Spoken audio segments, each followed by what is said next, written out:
So the first semi-final of the Dubai Sevens has been confirmed. South Africa taking on Fiji. Now this is an absolutely massive game. And when you look at what happened in the two teams quarterfinals, they paint very different pictures. But one thing's for sure will be an epic clash. And in this preview, we'll be looking through at the previous games for these two sides, their key players to watch out for, and then a prediction at the end of who we think will get themselves the victory. But we will start with South Africa's most recent fixtures. Their first game was a part of Pool A in the Dubai Sevens, and it was a game up against the Samoans, winning at 22 points to 14. A relatively comfortable win, although at times they did seem like they were being put under quite a bit of pressure, which could be the case in the semi-final as well. Their next game up against the Canadians, they did win at 35 points to 14. And then their last game of the group stages, 21 points to 19, the win over New Zealand. They came back from behind.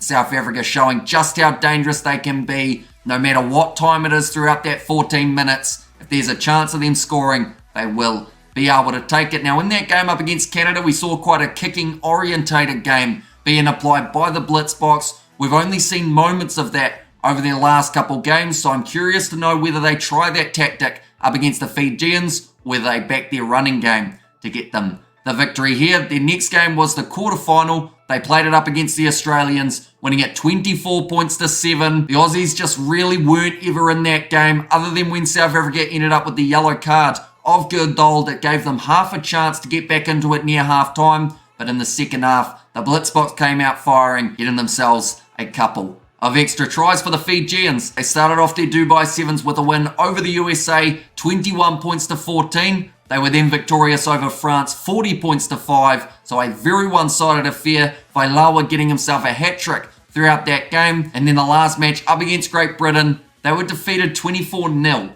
Now that was a massive, massive upset. Although it is an interesting one. Because remember that number, 24 points. Because that's what you'll see in their quarter final fixture. They were winning 29-0 at halftime. It was the best half we had ever seen from the Fijians, I felt anyway, in terms of the way they were able to stop the Irish from having any sort of possession. The stat was probably about 97% in favour of Fiji. The only time Ireland touched the ball was when they took a kickoff that then Fiji managed to get the turnover straight afterwards. But in the second half, completely different story, completely different Fijian performance, and Ireland scoring try after try.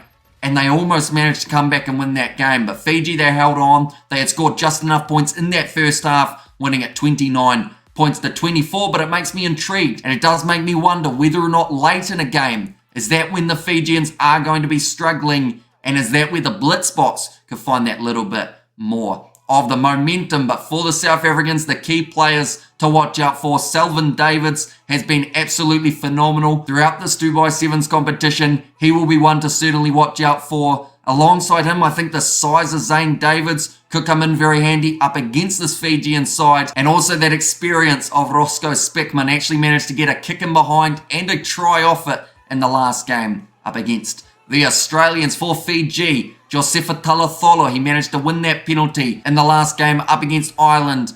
Tario Vailawa, absolutely sensational. I feel like the battle of him versus Selvin Davids as the playmaker is going to be so crucial in this upcoming semi-final. Alongside those two, Kiminelli Rasaku, Filippo Bucayaro, you could pick quite a few Fijians who will have to be on their A game for this upcoming game. But now we are up to that stage of trying to give a prediction of who we think will be walking away with the victory. Now the winner will face the winner of New Zealand versus Argentina. My original predictions before the Sevens competition got underway was a New Zealand versus Fiji final, with South Africa getting the bronze medal. There's a scenario here that could actually mean that happens, but that would mean Fiji have to beat South Africa in this game. And after that second half, where the Irish were just scoring try after try, it made me doubt whether or not they would be able to stop South Africa from scoring in such quick succession. But I am going to back Fiji. I'm going to say they'll win this game 24 points to 21. A very close game, but I believe that the Fijians should just have enough to be able to get over the line. Perhaps they'll be tired by the time they get to that final or the third place playoff game, but they almost have to empty the tank here if they want any chance of taking down South Africa, seeing as they have such a good record in Dubai, and they will continue to do so if they can get themselves a big win here. But do let me know your score predictions in the comments down below. We will be doing the live commentary on the channel for the game as well, so be sure to check that out. Kicking off in not too much time at all, just under an hour, so be sure to check that out. But thank you all very much for tuning in. If you did enjoy, be sure to leave a like and subscribe to the channel, and I will see you all for the next one.